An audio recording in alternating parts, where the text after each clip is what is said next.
मला असं वाटतं ही गोष्ट नीट तुम्ही एकदा समजून घेणं गरजेचं आहे. माझी महाराष्ट्राला माझी हात जोडून विनंती आहे. मी जे सतत तुम्हाला पोटतिडकीने सांगतोय, आपण जर सतत बेसावध राहिलो, हे कधी वरवंटा फिरून घेऊन जातील आपल्याला कळणार देखील नाही.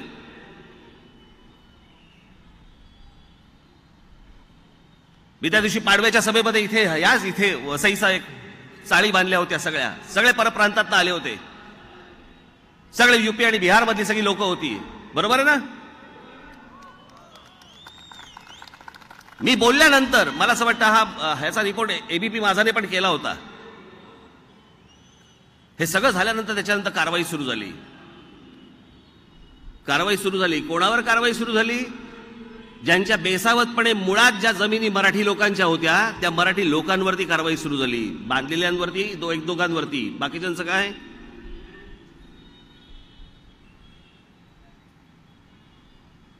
कुंपणच शेत खातंय. आमचीच लोक मोठ्या चिरीमिरीसाठी म्हणून आमचा महाराष्ट्र विकायला निघालेत. आमच्या जागा विकायला निघाल्यात. आमच्या जमिनी विकायला निघालेत. आणि याच असल्या गोष्टींचे सगळे गैरफायदे हे सगळे राजकीय पक्ष आजपर्यंत घेत आले की लढा, भांडा.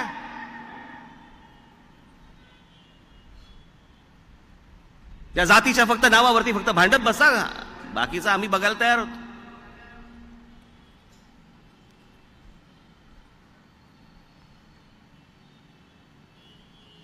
हे संकट नीट ओळखलं पाहिजे. आज मी जे तुम्हाला सांगतोय, बुलेट ट्रेन काय प्रकरण आहे? बुलेट ट्रेन याच सगळ्या पालघर जिल्ह्यामध्ये जाणार आहे.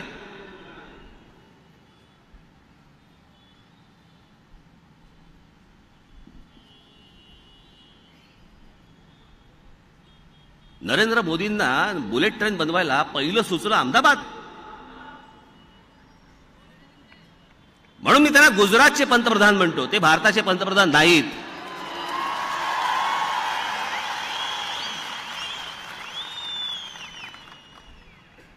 बरं, त्या गुजरातमध्येही फटका बसला त्यांना निवडणुकीला.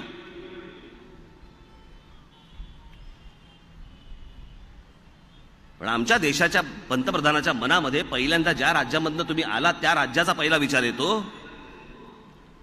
राज ठाकरे ज्या वेळेला मराठी माणसाचा महाराष्ट्रामध्ये विचार करतो त्यावेळेला तो संकुचित कसा काय ठरतो?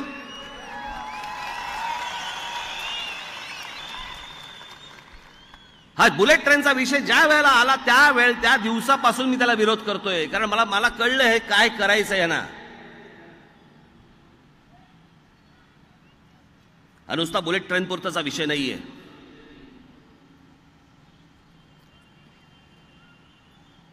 मुंबई ते बडोदा एक्सप्रेसवे बांधतायत. भारतामध्ये दुसरी राज्य नाहीत. हा मुंबई ते बडोदा एक्सप्रेसवे, ही बुलेट ट्रेन, हे काय आहे?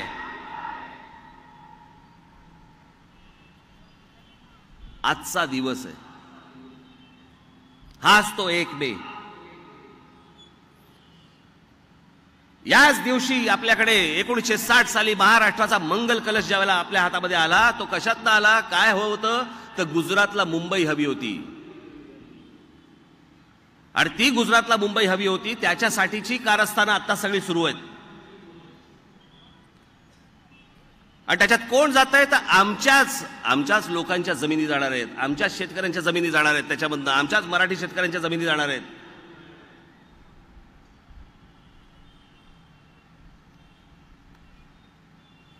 हेतू काय? तर हा सगळा पट्टा हा हळूहळू करत गुजरातला जोडायचा आणि मग त्याच्यामधनं मुंबई ताब्यामध्ये घ्यायची. हा त्यांचा लॉंग टर्म प्रोग्राम आहे. आता तुम्ही ठरवा याला बळी पडायचंय का नाही पडायचं.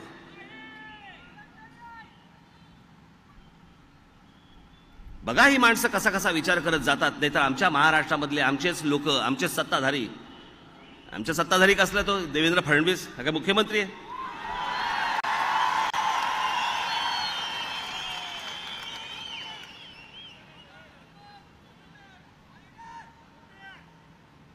बसवलेला मुख्यमंत्री, स्वतःच्या ताकदीवरती आलेला मुख्यमंत्री नाही.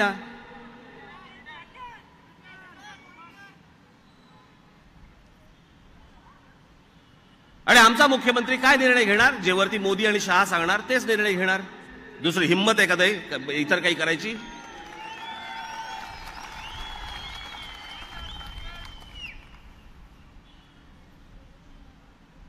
वरून एखादी गोष्ट येते, वरून फोन येतो आणि वरून फोन आल्यानंतर हॅलो बोलतच नाहीत वरून खाली यांना.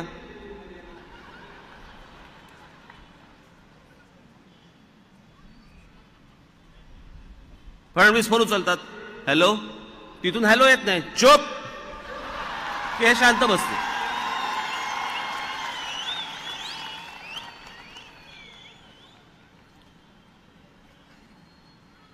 या सगळ्या गोष्टींकडे दुर्लक्ष आणि त्याच्यातनं हे सगळं खोटं राजकारण सुरू आहे. यांचं खोटं बोलतात, सतत खोटं बोलतात. परवा दिवशी नरेंद्र मोदींनी सांगितलं म्हणे देशामध्ये आता सगळ्या ठिकाणी वीज आलेली आहे, वीज पोचली. मग काय 2014च्या आधी काय आम्ही अंधारात होतो का?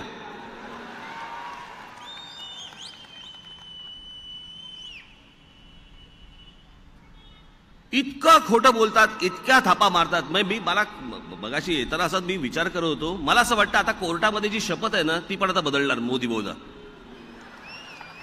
100% बदलणार बघा. मग काहीतरी आपला एक ग्रंथ येणार, गीता बिता येणार, हां ठेवा हात, बोला देवा शपथ खोटं सांगित खरं सांगणार नाही.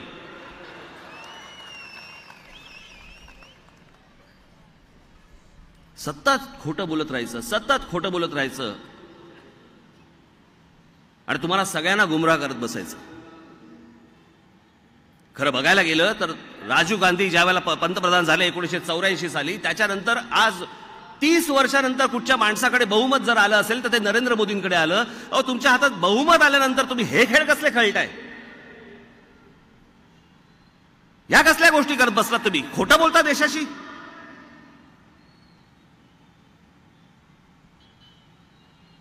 परवा दिवशी पंतप्रधानांनी सांगितलं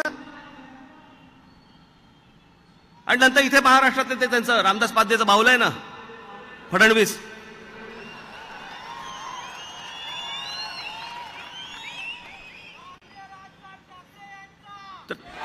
त्यानेही सांगितलं काय तर म्हणे महाराष्ट्र हगणदारी मुक्त झाला.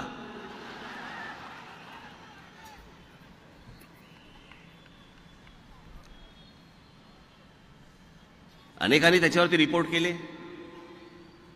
संडास बांधले म्हणे आम्ही. किती लाख बांधले? 4 लाख संडास बांधले. मला असं वाटतं दुसरं काही करतच नव्हते. अहो 4 लाख संडास बांधले. सगळ्यात महत्वाची गोष्ट कोणती लागते हो? संडासात कोणती गोष्ट लागते महत्वाची? पाणी. बरोबर आहे. महाराष्ट्रात नाही पाणी, मग काय मातीने धुवायची का?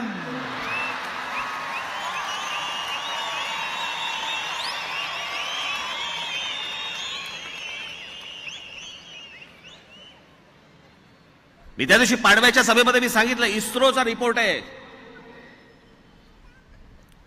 की महाराष्ट्रामधली जवळपास 44.4% का 9% जमीन